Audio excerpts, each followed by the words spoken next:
ఈనాటి మన గోదావరి సంగమ కార్యక్రమానికి ప్రధాన వక్తగా వచ్చేసినటువంటి పరమ పూజ్య మోహన్ భాగవత్ జీని బౌద్ధిక కార్యక్రమాన్ని తీసుకోవాల్సిందిగా కోరుతున్నాం.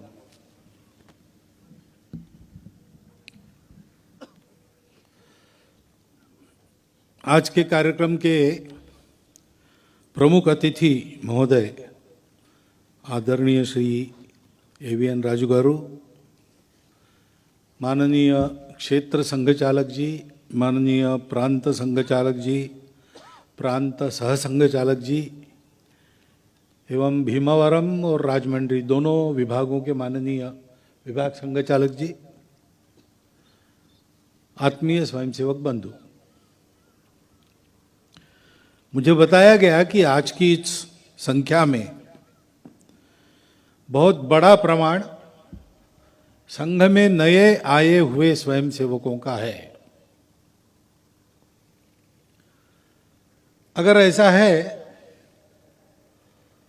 तो आज आपने जो यहाँ शारीरिक प्रदर्शन किया वो बहुत अच्छा किया, यानी आपने उसके लिए परिश्रम किया है, मेहनत की है, और इसलिए जो स्थिति थी और सांघिकता थी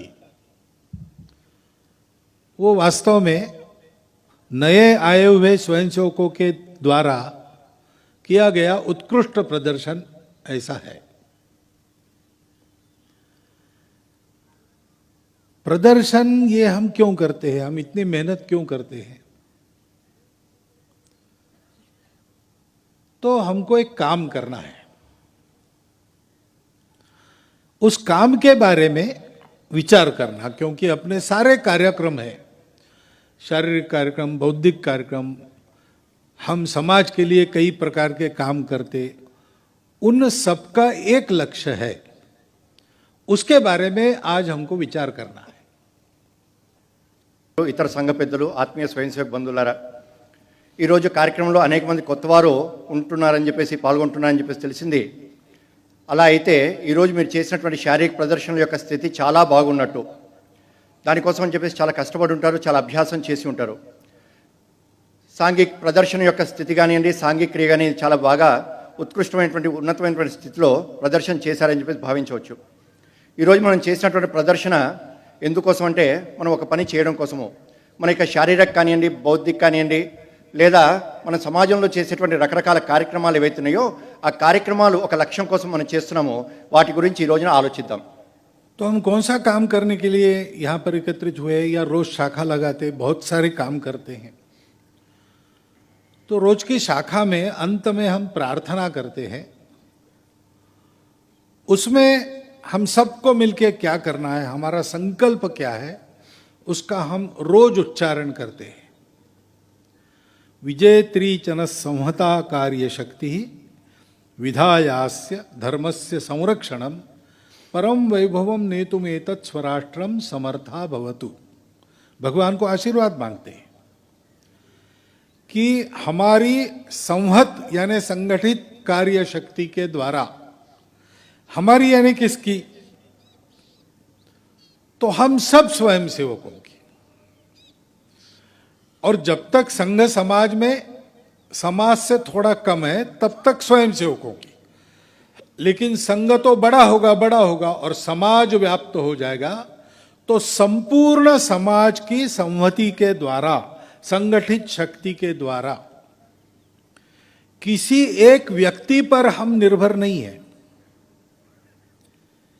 भगवान से हम केवल आशीर्वाद मांगते हैं.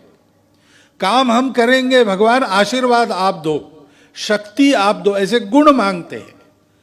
लेकिन काम हम करेंगे, और हम यानी हम में से कोई एक समूह, एक दल, एक नेता, ऐसा नहीं. हम सब स्वयंसेवक मिलके संपूर्ण समाज को साथ लेकर हम क्या करेंगे.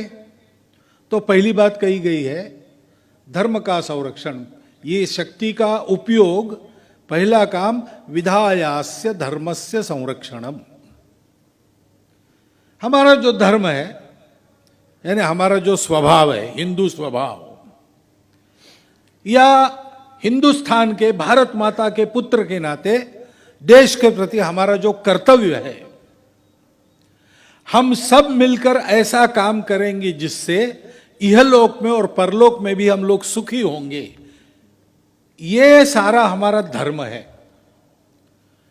उसका संरक्षण करना आवश्यक है, उसकी सुरक्षा की आज आवश्यकता है, क्योंकि वो संकट में है।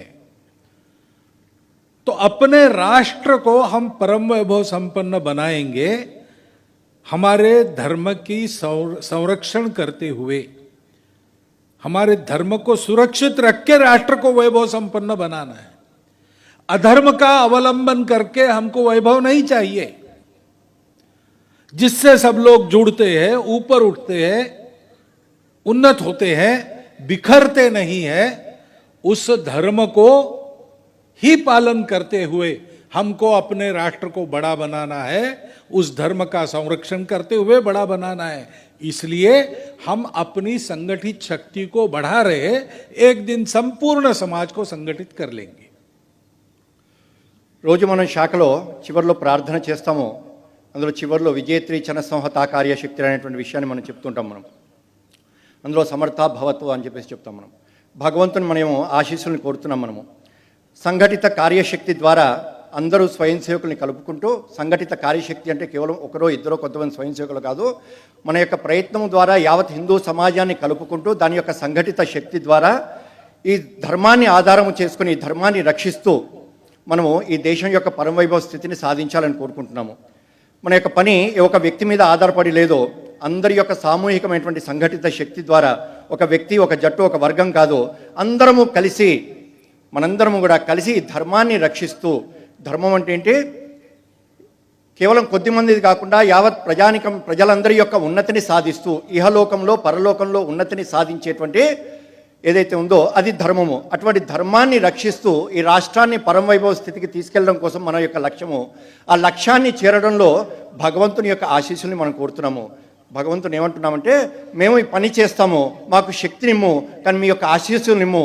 ఆ శక్తితోని, సౌశీల్యంతోని మనం ప్రార్థనలు, గుణాలని కోరుకుంటున్నాము. దాని ద్వారా మేము ఈ లక్ష్యాన్ని మేము చేరుకుంటాము, మన యొక్క రాష్ట్రాన్ని పరమవైభవ స్థితికి తీసుకెళ్తాము అని చెప్పేసి చెప్తున్నాం మనము.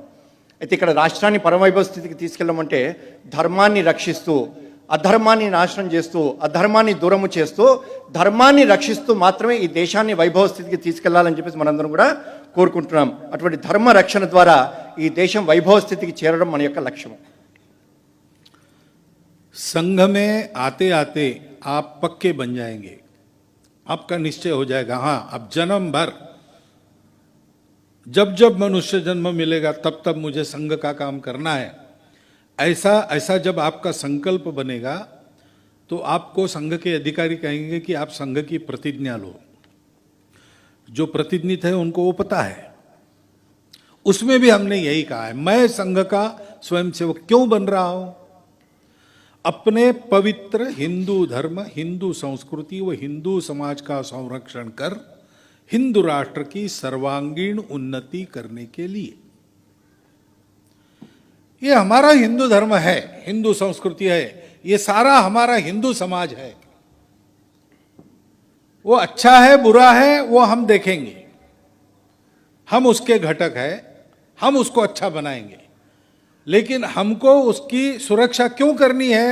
पहली बात है वो अपना है, हमारा अपना है, हमको मिला है, इस धर्म के मानने वाले लोगों में हमारा जन्म हुआ है, इसलिए वो हमारा स्वधर्म है। स्वधर्मे निधनम श्रेयः परधर्मो भयावह, ऐसा गीता में कहा है। वो धर्म, वो संस्कृति, उसकी सुरक्षा करनी है। वो धर्म क्या है? वो सत्य पर आधारित धर्म है, वो थियरी नहीं है, वो कोई व्यवस्था नहीं है। हमारे प्राचीन पूर्वजों ने जिस सत्य का दर्शन किया उस सत्य पर सारी बातें आधारित है। वो प्रतीति के आधार पर चलता है, प्रवचनों के आधार पर नहीं चलता। आज भी हमारे धर्म के सत्य को प्रत्यक्ष करने वाले महापुरुष हम लोगों में है। दुनिया के बाकी धर्मों को वह भाग्य नहीं है, हमारे पास है। और इसलिए उस सत्य को जानने के कारण हमारा धर्म कहता है कि सत्य जानने के लिए जो जो रास्ते हैं सब सही है, सब एक ही जगह पहुंचेंगे। बाकी दुनिया के लोग कहते हैं हमारा ही रास्ता सही है, बाकी सब गलत है। इसलिए उनका स्वभाव कट्टर है और उनका स्वभाव आक्रामक है, डरते हैं हमारा धर्म नष्ट हो गया तो हमारा क्या होगा, इसलिए दूसरों को नष्ट करो, ऐसे उनके उद्योग चलते हैं। हमारा धर्म तो हमको शत्रुता सिखाता ही नहीं। स्वामी विवेकानंद ने एक उदाहरण दिया। एक बड़ा पर्वत था, चारों ओर उसके लोग थे, गांव थे। सब लोगों को एक दिन लगा उसके ऊपर क्या है देखना चाहिए, तो ऊपर जाना चाहिए। तो चारों ओर के गांवों से एक दिन लोग निकले ऊपर चढ़ने के लिए। अब चढ़ते चढ़ते उन्होंने देखा तो पहाड़ चारों ओर से चढ़ेंगे तो एक आदमी चढ़ेगा, उसको बाकी आदमी दूसरे रास्ते पर दिखेंगे। तो वो लोग सोचने लगे कि हम तो चढ़ रहे ऊपर जाएंगे, हमको रास्ता पता है, वो उधर वाला तो उधर से आ रहा है, उसका रास्ता गलत है, इसका रास्ता गलत है, बाकी सबका रास्ता गलत है, मेरा ही रास्ता सही है। क्योंकि वो ऊपर पहुंचे नहीं थे, उनको केवल अपना रास्ता दिख रहा था, बाकी लोगों के रास्ते अलग है इतना तो दिखता था, लेकिन वो कहां जा रहे वो नहीं देख रहे थे। एक व्यक्ति ऊपर पहुंचा शिखर पर, उसने शिखर से नीचे देखा तो उसको ध्यान में आ गया चारों दिशाओं से नीचे से आने वाले लोग एक ही जगह पहुंचने वाले हैं। इसलिए उसने सोचा मैं सही रास्ते से यहां पर आ गया, बाकी लोग जिन रास्तों से आ रहे हैं यही पहुंचेंगे, सबके रास्ते सही है। हमारे पूर्वजों ने उस सत्य को प्राप्त कर लिया, वो ऊपर पहुंच गए और इसलिए वो जानते हैं कि रास्ता कोई भी हो सब एक जगह पहुंचेंगे। रुचि नाम वैचित्र्यात रुजु कुटिल नाना पथयुताम नृणामेको गम्यस्त्वमसि पयसाम अर्णव।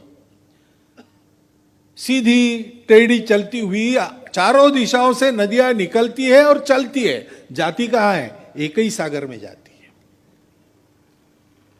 लेकिन बाकी लोगों को यह पता नहीं, इसलिए उनको उद्योग चलते हैं अन्य धर्मों पर आक्रमण करने के, मतांतरण करने के।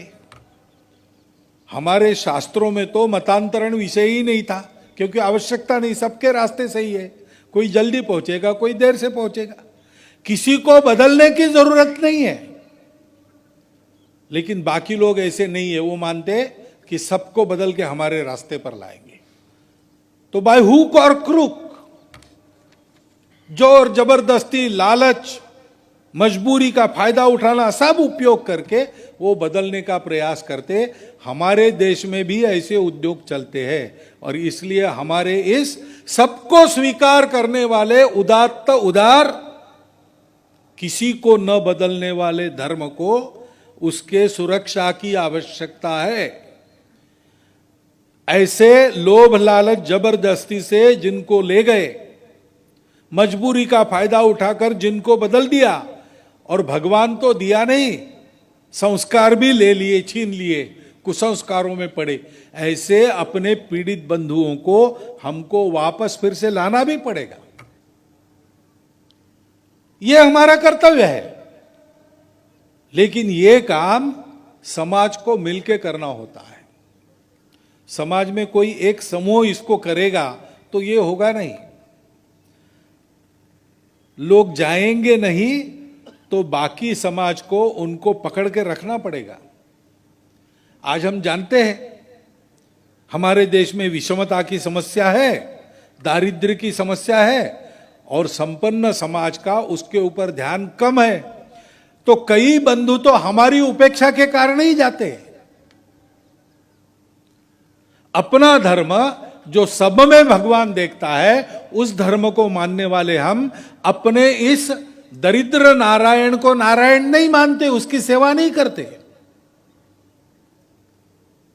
और इसलिए अपने धर्म संस्कृति की सुरक्षा हमको करनी है, बाहर के संकटों से करनी है, उसके साथ साथ हमको स्वयं को सच्चे अर्थ में धर्मनिष्ठ, संस्कृति निष्ठ बनाना है। और इस धर्म से दूर जा रहे अपने बंधुओं को फिर से निकट लाना है, अपनाना है, उनकी सेवा करनी है, सुख दुख में उनका साथी समाज है, ये उनको बताना है, ये विश्वास उनको दिलाना है। ఆ విధంగా మన మనస్సులో చిట్ట చివరి శ్వాస వరకు కూడా సంఘ పని చేయాలి అనేటువంటి ఆలోచన కలిగినప్పుడు మన యొక్క సంఘ పెద్దలు మనం గుర్తించి ప్రతిజ్ఞ ఇస్తారు. మనకి ప్రతిజ్ఞ వ్యక్తిగతంగా చేస్తాము. అందులో మన యొక్క పవిత్ర హిందూ ధర్మమును, హిందూ సంస్కృతిని, హిందూ సమాజంను సంరక్షించి హిందూ రాష్ట్రం యొక్క వైభవ స్థితి సాధించడానికంటూ చెప్తాం మనం. మరి మనము మన యొక్క దేశం యొక్క, మన యొక్క ధర్మం యొక్క సంరక్షణ,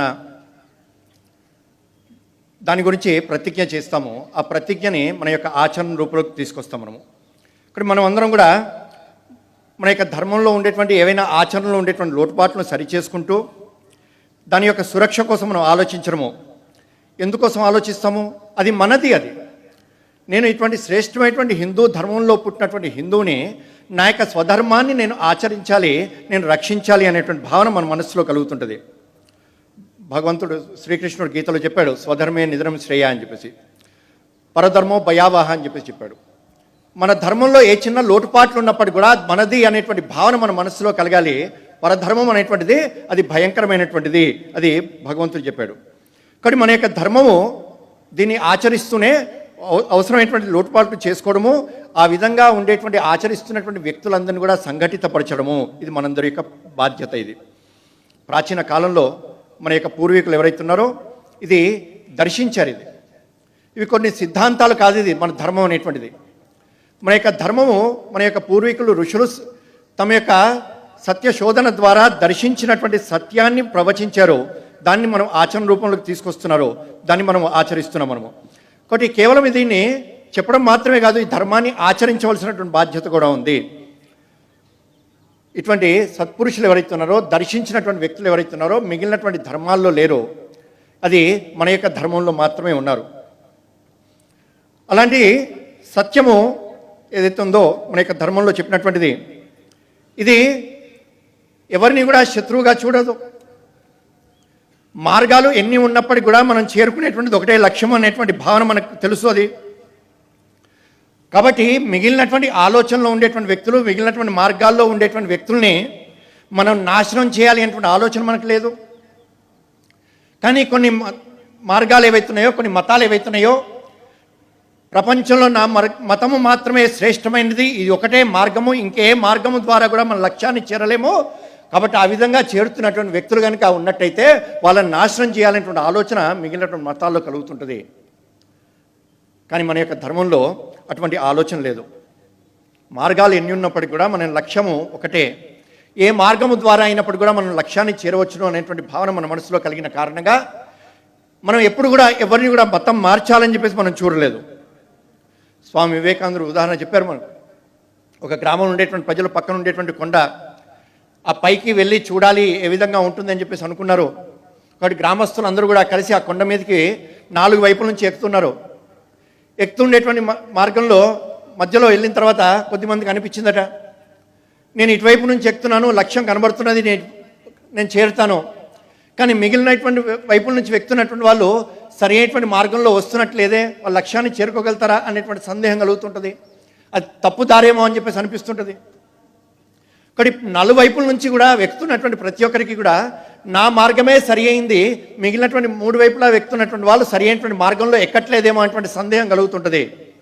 కానీ ఒక్కసారి పైకి ఎక్కినటువంటి వ్యక్తి చూసినట్టయితే 4 వైపుల నుంచి వచ్చినటువంటి ప్రజలందరూ కూడా వాళ్ళకి అర్థమైంది లక్ష్యము అందరూ ఇక్కడికే చేరుతున్నారని చెప్పేసి.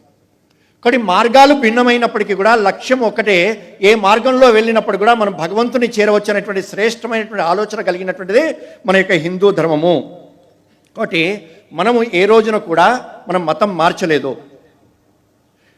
కానీ ఈ రోజున చూస్తున్నాం, అనేక రకాల ప్రలోభాలు పెట్టి ఒత్తిడి చేసేసి అన్యాయంగా, అక్రమంగా మన యొక్క ధర్మాన్ని ఆచరిస్తున్నటువంటి వ్యక్తుల్ని అసత్యము ప్రచారము చేస్తూ ప్రలోభ పెట్టేసి మతం మారుస్తున్నటువంటి వాళ్ళని చూస్తున్నాం మనము. కానీ మనందరి యొక్క బాధ్యత ఈ సత్య సిద్ధాంతం ఏదైతుందో ఈ సత్యాన్ని ప్రజలకు తెలియజేసి ప్రలోభాలకి లోను కాకుండా, ఒత్తిడికి లోను కాకుండా, ఇతరుల యొక్క వలలోకి పడిపోకుండా మన ప్రజల్ని కాపాడుకోవాల్సినటువంటి బాధ్యత మనకుంది. మన యొక్క శ్రేష్టమైనటువంటి హిందూ ధర్మం యొక్క గొప్పతనాన్ని వాళ్ళకి తెలియజేయాలి, ధర్మాన్ని ఆచరించేటట్టుగా ఉండాలి, ఇతరుల యొక్క ప్రలోభాలకి లొంగిపోకుండా చూసుకోవాల్సినటువంటి బాధ్యత మనందరిది. అలా వెళ్ళిపోయినట్టయితే ఎవరైనా వాళ్ళని వెనక్కి తీసుకురావాల్సినటువంటి బాధ్యత కూడా మనదే. ఇక్కడ ఈ పని కేవలం మనం చేస్తే సరిపోదు, మనం మాత్రమే చేయలేం. మనం ఇక్కడ యావత్ సమాజాన్ని కలుపుకోవాలి. మొత్తం సమాజాన్ని కలుపుకుంటూ మన యొక్క ధర్మాన్ని రక్షిస్తూ ఆ ధర్మాన్ని ఆచరించేటువంటి వ్యక్తుల్ని రక్షించుకోవాల్సినటువంటి బాధ్యత, వెళ్ళిపోకుండా చూసుకోవాల్సినటువంటి బాధ్యత మనది. సమాజంలో ఉచ్చనీచ భేద భావాలు ఉన్నాయి, దారిద్ర్యం ఉంది, దురదృష్టము. కాబట్టి ఇటువంటి దారిద్ర్యం ఉన్నప్పటికీ కూడా, ఉచ్చనీచ భేద భావాలు ఉన్నప్పటికీ వాటిని దూరము చేస్తూ మనం అందరం కూడా ఆలోచించాల్సింది, భగవంతుడు ఒక్కడే అందరిలో ఉన్నాడు అని చెప్పేసి విశ్వసించేటువంటి హిందూ తత్వాన్ని ఆచరిస్తున్నటువంటి మనము అందరినీ కూడా అక్కున చేర్చుకొని ఏ ఒక్కరు కూడా ఉచ్చనీచ భేద భావాలు లేకుండా, దారిద్ర్యంలో ఉన్నటువంటి వాళ్ళు, ఉన్నతమైనటువంటి స్థితిలో ఉన్నటువంటి వాళ్ళు వారు చేయి ఇచ్చేసి పైకి తీసుకురావడం కోసం ఏ విధంగా ప్రయత్నం చేస్తారో ఆ విధంగా అక్కున చేర్చుకొని హిందూ ధర్మంలో కాపాడుకుంటూ వెళ్ళిపోయినటువంటి వ్యక్తుల్ని తీసుకురావడం కోసం మనందరం కూడా ప్రయత్నం చేద్దాం. అటువంటి ధర్మ నిష్ట కలిగినటువంటి వ్యక్తుల్ని మనందరం కూడా తయారు చేద్దాం. अब ये काम करना है तो संपूर्ण राष्ट्र को संगठित करना पड़ेगा, और इसलिए हमने राष्ट्र की सर्वांगीण उन्नति कहा, परम वैभव संपन्न राष्ट्र कहा, क्योंकि अपना जो राष्ट्र है वो हिंदू राष्ट्र है. उसका यही प्रयोजन है सारी दुनिया को बताना कि भाषा, पंथ ये सब विविध होने के बाद भी सारी मानवता एक होकर रह सकती है. सृष्टि के अंग के नाते, सृष्टि के पुत्र के नाते अपना विकास करते हुए सृष्टि को सुरक्षित रखकर सृष्टि का भी विकास कर सकती है. धर्म यही है जो सबको साथ चलाता है, सबकी एक साथ उन्नति करती है. यही धर्म विश्व को देना आज की आवश्यकता है, और इस आवश्यकता को पूरा करने का ईश्वरीय उत्तरदायित्व, ईश्वर ने दिया हुआ उत्तरदायित्व भारत का है. और इसलिए अपने हिंदू धर्म के 4 जो शाश्वत मूल्य है, सत्य, करुणा, शुचिता यानी पवित्रता, और तपस्या, परिश्रम, इसके आधार पर चलने वाली हिंदू संस्कृति को लेकर हमको एक होना है. वही हमको जोड़ती है. हमारे देश में भी भाषा, भूषा अलग अलग है. अभी गीत में आपने सुना,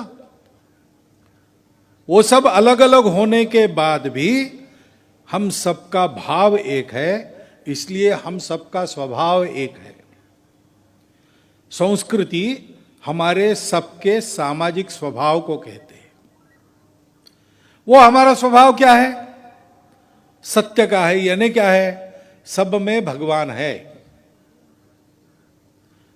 सब एक ही से निकले हैं, और इसलिए विविधता का स्वीकार करो, उसको लेकर झगड़ा मत करो.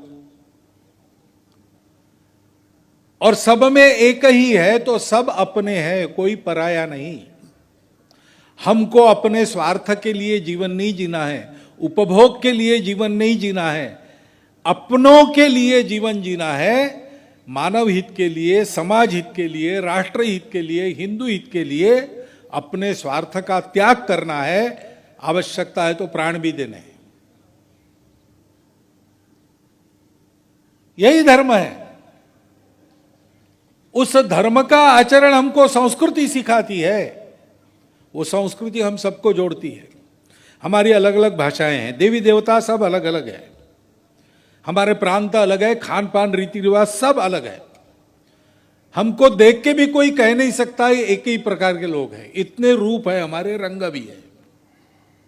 परंतु आप देखिए भारत में किसी भी प्रांत में, किसी भी भाषा के बोलने वाले, किसी भी पूजा करने वाले लोगों के पास जाओ, बाजार में अगर आपने 5 किलो 10 किलो चावल खरीदा, 1 किलो चावल खरीदा,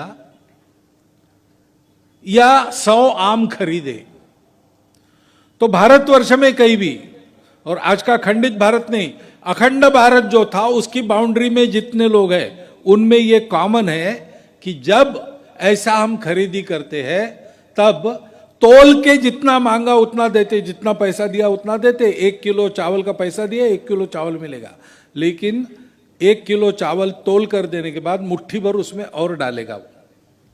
ये केवल अखंड भारत में चलता है, दुनिया में और कहीं नहीं चलता। 100 आम अगर आपने खरीदे तो ऊपर से 5 मिलते हैं।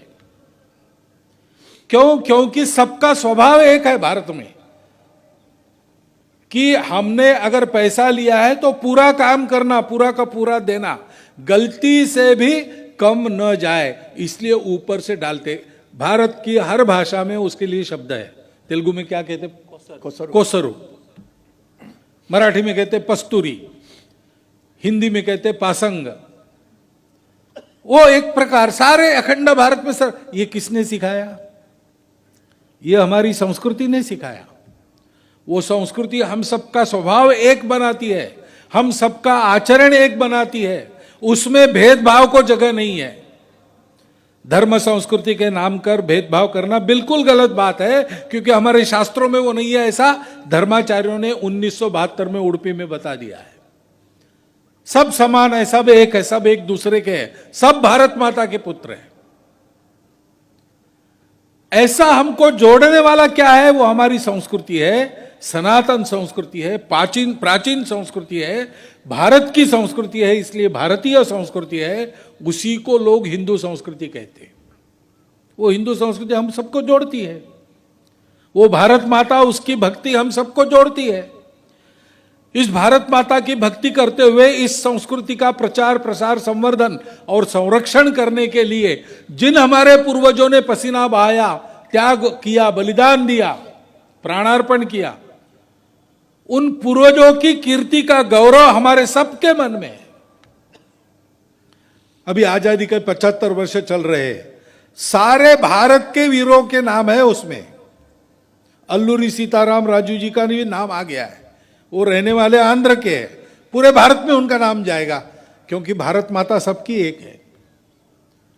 और भारत माता के लिए त्याग बलिदान करने वाले सब पूर्वज हमारे आदर्श है। हम उनके वंशज हैं। आज हमारी भाषा क्या है, आज हमारी पूजा क्या है, आज हम कहाँ रहते हैं, इसका कोई मतलब नहीं। हम भारत के पुत्र हैं, भारतीय पूर्वजों के वंशज हैं, हिंदू संस्कृति को मानकर चलने वाले लोग हैं, इसलिए हमारा हिंदू राष्ट्र है। इस राष्ट्र को संगठित और सर्वांगीण उन्नत स्वरूप में खड़ा करते हुए देश की, समाज की समस्याओं को तो दूर करना ही है, दुनिया की समस्याओं से दुनिया को राहत दिलानी है। अब ये काम करना है तो ये काम करने वालों को पहले ऐसा बनना पड़ेगा। यानी ये समाज, हिंदू समाज को सिखाने के पहले आपको, हमको ऐसा बनना पड़ेगा, तभी काम होगा। ఇది హిందూ రాష్ట్రం, ఇది భాషలు వేరైనా మన యొక్క ఆహారపు అలవాట్లు వేరైనప్పటికీ మనందరం కూడా ఒకటిగా జీవించగలము. మనం ఆ విధంగా ఒకటిగా జీవిస్తూ, ఒకటిగా ఆలోచిస్తూ, ఒకటిగా జీవిస్తూ మన యొక్క సృష్టిని, మన యొక్క రాష్ట్రాన్ని, ధర్మాన్ని కాపాడుకోవాలి. మన యొక్క ధర్మము అందరి యొక్క ఉన్నతిని కోరేది, కేవలం కొద్ది మంది మాత్రమే కాదు, యావత్ ప్రపంచం మొత్తం యొక్క ఉన్నతిని కోరేటువంటిది. అటువంటి ఆ ఉన్నతిని సాధించడము మనందరి యొక్క బాధ్యత. ఒకటి ప్రపంచం మొత్తం యొక్క యావత్ మానవాళి యొక్క ఉన్నతిని సాధించడం మనందరి యొక్క బాధ్యత. ఒకటి హిందుత్వంలో ఉండేటువంటి 4 ప్రధానమైనటువంటిది సత్యము, కరుణ, పవిత్రత, పరిశ్రమ,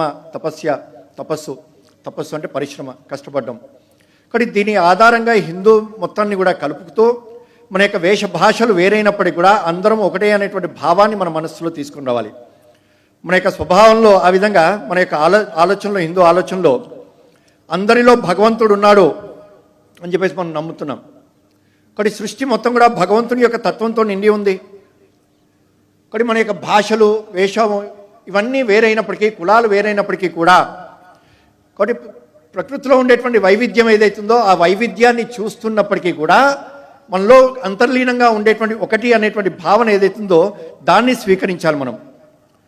ఒకటి మన యొక్క స్వార్థాన్ని వదిలిపెట్టి యావత్ హిందూ సమాజం కోసం, మానవ సమాజం కోసము మనం జీవించాల్సి ఉంటుంది. హిందూ రాష్ట్రం యొక్క హితం కోసం జీవించాలి, అవసరమైతే ప్రాణాలని అర్పించాలి, ఇవ్వాలి. అదే మన యొక్క ధర్మం నేర్పినటువంటిది. ధర్మము ఆచరణ ద్వారా కాపాడబడుతుంది. అటువంటి ధర్మ ఆచరణే మన యొక్క సంస్కృతి రూపంలో ప్రతిబింబిస్తుంటుంది. కానీ ఇన్ని రకాల వేషాలు భాషలు వేరైనప్పటికీ అందరము ఒకటే. భారతదేశంలో ఎక్కడికి వెళ్ళినప్పటికి కూడా మనం చూస్తుంటాం. మనకు ఉదాహరణ చెప్పారు వారు, దేశంలో ఎక్కడైనప్పటికీ బియ్యం కొంటాం, 1 కేజీ బియ్యం కొంటాము, లేదా 100 మామిడి పండ్లు కొన్నాము. కొన్న తర్వాత 1 కేజీ బియ్యం ఇచ్చిన తర్వాత అమ్ముతున్నటువంటి వ్యక్తి కొద్దిగా కొసరు వేస్తాడు. ఇక్కడ కొసరు తెలుగులో ఉంది, అట్లా దేశంలో ఉండేటువంటి ప్రతి భాషలో కొసరు ఉంది. కాబట్టి ఈ ఆలోచన ఎక్కడి నుంచి వచ్చింది? ఏ డబ్బు అయితే నేను తీసుకుంటున్నానో ఆ డబ్బుకి పూర్తిగా నేను చెల్లించాలి, ఎక్కడైనా లోటుపాటు ఉండకూడదు అనేటువంటి భావంతో ఆ కొద్దిగా పిడికిలి బియ్యం వేస్తున్నాడు. నేను అన్యాయం చేయకూడదు అనేటువంటి భావన. కానీ ప్రపంచంలో ఈ కొసరు ఎక్కడా లేదు ఇది. కానీ భారతదేశం మొత్తం ఉంది ఇది. భాషలు, ప్రాంతాలు, వర్గాలు ఇవన్నీ వేరైనప్పటికీ కూడా ఇది ఎక్కడి నుంచి వచ్చింది? ఇది మన యొక్క సంస్కృతి నుంచి వచ్చింది. ఇది ఒకటి మన యొక్క సంస్కృతి ఏదైతే ఉందో ఇది మిగిలినటువంటి రకరకాల బాహ్యంగా బయట వేరే వేరేగా కనబడుతున్నప్పటికీ కూడా అంతర్నీతంగా ఉండేటువంటి మన యొక్క సంస్కృతి ఏదైతుందో ఇది ఒకటి. 1972లో ధర్మాచార్యులు అందరూ కూడా చెప్పారు, మనందరం కూడా ఒకటే. బాహ్యంగా కనబడుతున్నటువంటి భేదభావాలు వేరేగా ఉన్నప్పటికీ కూడా మనందరం కూడా ఒకటే, భగవంతుడు ఒక్కటే మనందరిలో కూడా ఉన్నాడు అనేటువంటి భావన మనకి తెలియజేశారు వాళ్ళు. ఇప్పుడు ధర్మాచార్యులు శాస్త్రంలో చెప్పినటువంటిది. కానీ శాస్త్రాల్లో ఎక్కడ కూడా హెచ్చుతగ్గు లేవు అవి. కానీ మన యొక్క ధర్మం, మన యొక్క సంస్కృతి మనందరినీ కూడా కలిపేటువంటిది. ఒకటి దాన్నే సనాతన ధర్మం అన్నాము, భారతీయ ధర్మం అన్నాము, ఈ రోజున హిందూ ధర్మం అని చెప్పేసి కూడా చెప్తున్నాం మనం. ఒకటి ఈ ధర్మం ద్వారా భారత మాత పట్ల భక్తిని, శ్రద్ధని మనం కలగజేసుకుని ఈ దేశం కోసం అని చెప్పేసి అనేక మంది పూర్వీకులు ఏ విధంగా అయితే జీవించారో, దేనికోసం అయితే మరణించారో అటువంటి పూర్వీకుల యొక్క అడుగు జాడల్లో మనం కూడా నడుస్తూ మనం ముందుకెళ్ళాలి. 75 సంవత్సరాల యొక్క స్వతంత్ర అమృతోత్సవాన్ని మనం జరుపుకుంటున్నాం. ఇక్కడ మన ప్రాంతానికి చెందినటువంటి అల్లూరి సీతారామరాజు గారి యొక్క పేరు దేశం మొత్తం కూడా వెళ్తున్నది. కానీ ఈ ప్రాంతానికి చెందినటువంటి వ్యక్తి అయినప్పుడు కూడా దేశం మొత్తం కూడా అల్లూరి సీతారామరాజు పట్ల అటువంటి గౌరవ భావం వాళ్ళందరూ కూడా కలుగుతున్నది. కాబట్టి అటువంటి శ్రేష్టమైనటువంటి వ్యక్తులు ఏ భాషకు చెందిన, ఏ ప్రాంతంలో పుట్టినప్పటికీ ఈ దేశం కోసం జీవించినటువంటి అనేక మంది వ్యక్తుల యొక్క వారసులం మనం అనేటువంటి భావన మన మనస్సులో కలగాలి. కాబట్టి హిందూ సంస్కృతిని ఆచరించే వారం మనము. హిందూ రాష్ట్రం యొక్క సమస్యల్ని దూరం చేయడంతో పాటుగా మనందరి యొక్క బాధ్యత ఏంటంటే ప్రపంచం మొత్తంలో ఎక్కడ ఏ సమస్య ఉన్నప్పుడు కూడా ఆ సమస్యకు కావాల్సినటువంటి పరిష్కారాన్ని ఇచ్చేటువంటి దిశలో హిందూ సమాజం యొక్క సంఘటనను మనం తీసుకురావాలి. इस कार्य के लिए स्वयं को तैयार करने का काम ही राष्ट्रीय स्वयंसेवक संघ है. फिर से प्रार्थना की 4 अंतिम जो पंक्तियां है, विजेत्री चन संहता कार्यशक्ति विधायास्य धर्मस्य संरक्षणम परम वैभवम नेतुमेतत् स्वराष्ट्रम समर्था भवतु. ये पहला काम है. हमको सीखना है, हमको समर्थ बनना है, हमको उचित शक्ति चाहिए शरीर मन बुद्धि की, हमको आवश्यक सारी दुनिया जिसके सामने नम्र हो ऐसा शील चाहिए. हमको इस काम को करने के लिए कई प्रकार की बाधाएं आएंगी, उसमें से रास्ता निकाल के अपने काम को आगे बढ़ाना इसका ज्ञान चाहिए. और सब प्रकार की परिस्थितियों में पूरा होते तक हम इसमें लगे रहेंगे, कभी कदम वापस नहीं लेंगे, ऐसा वीरव्रत चाहिए. और जब तक पूरा होता नहीं तब तक उत्तरोत्तर पूरा उसको करने की इच्छा मन में जागृत रहनी चाहिए, ध्येय निष्ठा चाहिए. अब ये केवल चाहिए कहने से होगा नहीं, उसके लिए हमको रोज शाखा में जाना पड़ेगा. शाखा के कार्यक्रमों में से इन संस्कारों को अपने जीवन में लाना पड़ेगा.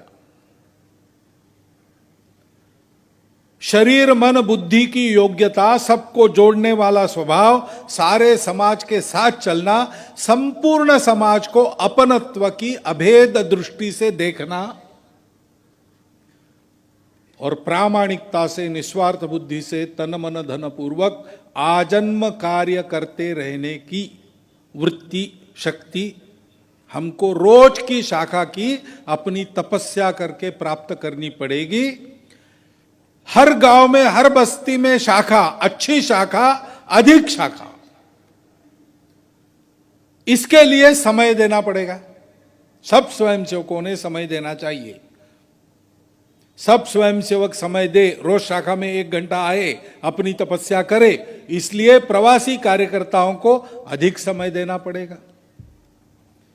प्रवासी कार्यकर्ताओं में निरंतर अधिकाधिक समय देने का वातावरण बना रहे, इसलिए कुछ लोगों को पूर्ण समय देना पड़ेगा। अपनी पढ़ाई पूरी करने के बाद या परिवार के सारे दायित्व पूर्व करके जल्दी रिटायर होके पूरा समय संघ की योजना से, संघ कहेगा वहां, संघ जो कहेगा वो काम करने के लिए समय निकालना, ये अधिक लोग करेंगे तो प्रवासी कार्यकर्ताओं में अधिकाधिक समय देने का वातावरण बनेगा। तो सारे स्वयंसेवक कुछ न कुछ समय देंगे। ये होने से शाखा गांव गांव प्रत्येक बस्ती में पहुंचेगी। उत्तम शाखा, उत्कृष्ट शाखा, उसमें से उत्कृष्ट कार्यकर्ता निकलता है। और फिर उसको क्या करना है? संघ की योजना से काम करना है। संघ की योजना से स्वयंसेवक काम करते हैं। कौन से काम करते हैं? एक गीत में कहा है, संगठन गढ़े चलो, सुपंथ पर बढ़े चलो, हो भला समाज का वो काम सब किए चलो। संगठन गढ़ना है, संपूर्ण समाज को जोड़ना है, अपने आत्मीय संपर्क से बांधना है, नेटवर्क करना है। समाज के सुख दुखों पर सबका ध्यान रहे, इसकी चिंता करनी है। और जो हम बोलते हैं, जो हम समाज को बताते हैं, वो अपने जीवन में चाहिए। सुपंथ पर बढ़ना यानी आचरण करना, अपने व्यक्तिगत जीवन में, अपने कुटुंब के जीवन में, अपनी वृत्ति की आजीविका में और अपने सामाजिक जीवन में। संघ में हम जो बोलते हैं, संघ के द्वारा लोगों को जो बताना चाहते, वो हमने करना है। संघ का विचार हमारे आचरण से लोग देखेंगे, समझेंगे। ऐसा हम सबको होना है। और फिर हो भला समाज का वो काम सब किए चलो। समाज में जिन जिन बातों की आवश्यकता है, समाज को साथ लेकर, समाज को आगे रखते हुए, श्रेय स्वयं न लेते हुए, संपूर्ण समाज में ये विश्वास कि हम सब मिलकर सब कर सकते हैं, ये जगाने के लिए उन सारी आवश्यकताओं की पूर्ति करने का, अभावों को भरने का सारा काम स्वयंसेवक संघ की योजना में संघ का अंग बनकर करे। आज ये हम कर सकते हैं। संघ का विशाल स्वरूप अपने सामने है। संघ की अगणित योजना है जिसमें यह सब करने के लिए अवसर बनता है। तो हम स्वयंसेवकों का काम है कि नित्य शाखा की तपस्या से अपने आप को ठीक बनाए, हम सीख ले। उस शाखा को गांव गांव, गली गली पहुंचाने के लिए जो भी चलता है उसमें सक्रिय हो। जहां भी हम काम करेंगे, हम सारे हिंदू समाज को साथ जोड़ेंगे। हिंदू समाज को भेद की नजर से नहीं, एकता की नजर से देखेंगे, अपनत्व का व्यवहार देंगे। और समाज में जो जो करना आवश्यक है उसके लिए समाज को साथ लेकर हम पहल बनाएंगे, इनिशिएटिव्स खड़े करेंगे। ऐसा करने से एक सबल समाज, अपने धर्म और संस्कृति के संरक्षण की क्षमता वाला समाज, जो संपूर्ण विश्व को अपना कुटुंब मानकर अपना जीवन जीता है, ऐसा हिंदू समाज सारे दुनिया में एक मानवीय व्यवहार का सृजन करेगा। हिंदू राष्ट्र विश्व गुरु बनेगा, परम वैभव संपन्न बनेगा।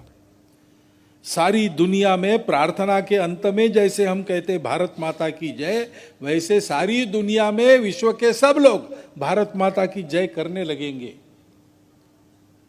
और हमारा समाधान इतना ही है, उसमें हमको जय जयकार नहीं चाहिए। हमको क्या चाहिए?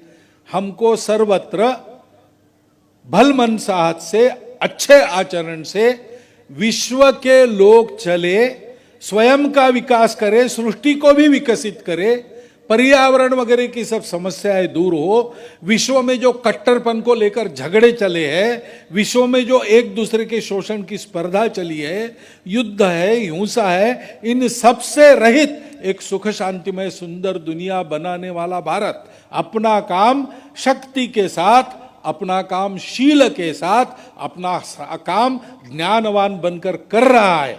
ये दृश्य हमको देखने को मिले और उस भारत के हम अंग उस समय सक्रिय अंग हो, तेजस्वी अंग हो, यही हमको चाहिए। उसके लिए हमारी तपस्या है। उस तपस्या का प्रारंभ नित्य शाखा की साधना से होता है और उस तपस्या का परिणाम समाज में समाज को खड़ा करते हुए समाज के काम करने में होता है। ये पूरा संघ अपने पास है, इसको समझना और इसमें सक्रिय होना हमारा कर्तव्य है। आज अवसर है, हम इसको कर सकते हैं और इसलिए इस अवसर पे आलस्य नहीं होना चाहिए, सोना नहीं चाहिए, पूरा परिश्रम करते हुए इस काम को करना चाहिए। इसकी आवश्यकता है। जैसे प्रदर्शन खूब अच्छा आपने परिश्रम करके किया, वैसे ही परिश्रम करते हुए संगठन गढ़े चलो, सुपंथ पर बढ़े चलो, हो भला समाज का वो काम सब किए चलो। इस काम को बहुत गति से आगे बढ़ाकर राष्ट्रव्यापी करना है। अपने सामने ये कार्य है, इसका हम चिंतन करें। इतना ही अनुरोध आपके सामने आज रखना है। ఈ పని ఎలా ప్రారంభం అవుతుంది? ఈ పని స్వయం నా యొక్క తయారీ దగ్గర నుంచి ప్రారంభమవుతుంది. నేను ఒక స్వయం సేవగా నా యొక్క తయారీ ఎలా ఉంది, దానికోసం నేనేం చేస్తాను అని చెప్పేసి మనం ఆలోచించాలి. ప్రార్థనలో మనం చెప్తున్నాం, విజేత్రీచన సంహతా కార్యశక్తి అనేటువంటిది, సమర్థా భవతు అని చెప్పేసి, అటువంటి సామర్థ్యాన్ని నాకు ఇవ్వమని చెప్పేసి, సామర్థ్యాన్ని నేను పొందేటట్టుగా భగవంతుని మనం ప్రార్థిస్తున్నాం, ఆశీస్సులు అడుగుతున్నాం. మనం ఒకటి శక్తిని కోరుతున్నాము, శరీరము మనస్సు బుద్ధి. కాబట్టి అటువంటి శక్తిని మనం సంపాదించాలి. శారీరకమైనటువంటి శక్తి, మానసికమైనటువంటి బౌద్ధికమైనటువంటి శక్తిని మనం సంపాదించాలని చెప్పేసి ప్రపంచం మొత్తం కూడా మోకరిల్లేటువంటి సౌశల్యాన్ని మనం కోరుతున్నాము. ఎన్ని రకాల మన యొక్క మార్గాల్లో రకరకాల కష్టాలు వచ్చినప్పటికీ కూడా ఆ కష్టాలని దాటుతూ ముందుకు వెళ్ళడానికి కావలసినటువంటి జ్ఞానాన్ని మనం ఏమని చెప్పేసి చెప్తున్నాం. మనము ఇహపర లోకాల్లో ఉండేటువంటి ఉన్నతిని సాధించడానికి కావలసినటువంటి వీరవ్రతాన్ని మనం కోరుతున్నాము. మన యొక్క లక్ష్యము అనేక సంవత్సరాలు పనిచేస్తున్నప్పటికీ కూడా అనేక రకాల ఆకర్షణలు, ఒత్తిళ్లు, ప్రలోభాలు ఇవన్నీ ఉన్నప్పటికీ కూడా మన యొక్క ధ్యేయం పట్ల అచంచలమైనటువంటి నిష్ఠతోనే దాన్ని చేరేట కోసము కావలసినటువంటి ధ్యేయ నిష్ఠను మనం కోరుతున్నాం. మనము ఈ విధంగా ఈ 5 గుణాలని మనం కోరుతున్నాం. మనము ఇది కోరితే సరిపోదు, ఈ సంస్కారాన్ని మనం పొందుతాం. మనము కాబట్టి శరీరము, మనసు, బుద్ధి యొక్క వికాసము, దానితో పాటుగా అందరితో పాటు కలిసి పనిచేసేటువంటి అలవాటు, మనం అందరం కలిసి పనిచేయడంతో పాటుగా సమాజం మొత్తాన్ని కూడా కలిపేటువంటి అలవాటు, ఇది మన యొక్క శాఖల ద్వారా మనకు లభ్యమవుతుంది. అటువంటి గుణాన్ని మనం సంపాదించిన తర్వాత ఈ శాఖా కార్యక్రమాన్ని అనేక గ్రామాల్లోకి, అన్ని బస్తీల్లోకి మనం తీసుకెళ్లవలసినటువంటి అవసరం ఉంది. దీనికోసం మనందరం కూడా సమయం ఇవ్వాలి, దీనికోసం సాధన చేయాలి, తపస్సు చేయాలి. ఒకటి స్వయం సేవకులందరం కూడా నిత్య సాధనా కేంద్రమైనటువంటి శాఖలో పాల్గొనడం కోసము కొంత సమయాన్ని ఇవ్వడం కోసం మనం దృష్టి పెట్టాలి. ఒకటి బాధ్యత ఉండేటువంటి కార్యకర్తలందరం కూడా ఇప్పటి నుంచి కాస్త ఎక్కువ సమయాన్ని ఇవ్వాలి. సంఘ శాఖల్ని, సాధనా కేంద్రాలని గ్రామంలో బస్తీలో వెళ్ళడం కోసం మనం సమయం ఇవ్వాలి. ఒకటి పూర్తి సమయము సంఘం ఏమి చెప్తే అది మన యొక్క బాధ్యతల్ని అప్పజెప్పేసి, ఎవరికైతే అన్ని బాధ్యతలు పూర్తయ్యాయో అవసరమైతే 2 సంవత్సరాలు 3 సంవత్సరాల ముందే మనము వాలంటరీ రిటైర్మెంట్ తీసుకొని మిగిలినటువంటి ఇంట్లో ఉండేటువంటి బాధ్యతలను అప్పచెప్పి సంఘ యొక్క యోజనలో భాగంగా సంఘం ఏమి చెబితే అది, సంఘం ఎక్కడ చెప్తే అక్కడ ఆ పని చేయడానికి సిద్ధమయ్యేటట్టుగా మనందరం కూడా ముందుకు రావాలి. ఒకటి స్వయం సేవకులందరం కూడా ఈ సాధన ద్వారా కొంత పని చేయాలి. పర్యటన కార్యకర్తలందరూ కూడా ఇప్పటి నుంచి ఎక్కువ సమయాన్ని ఇవ్వాలి. కొద్దిమంది కార్యకర్తలము పూర్తి సమయాన్ని సంఘ యొక్క యోజనలో భాగంగా మనము ఇవ్వాలి. ఆ విధంగా ఉత్తమమైనటువంటి శాఖల ద్వారా ఉత్తమమైనటువంటి స్వయం సేవకుల యొక్క నిర్మాణం, కార్యకర్తల యొక్క నిర్మాణం జరుగుతుంది. వారి ద్వారా సంఘటన యొక్క నిర్మాణానికి ఆధారమైనటువంటిది ఆత్మీయత. ఆ ఆత్మీయతను పంచుతూ సంఘటన యొక్క నిర్మాణం చేసి అందరినీ కూడా పూర్తి హిందూ సమాజాన్ని కలుపుతూ అందరిపైన దృష్టి పెట్టి అందరినీ యొక్క ఇందులో భాగస్వాములు చేస్తూ అందరి యొక్క సుఖ దుఃఖాల్లో మనం భాగస్వాములమై అందరికీ ఆత్మీయతను పంచుతూ మన యొక్క సమాజాన్ని శక్తివంతం చేయాలి. దీని ద్వారా ప్రపంచంలో ఏ మార్పు అయితే మనం కోరుతున్నామో దాన్ని సాధించేటువంటి ప్రయత్నం చేయాలి.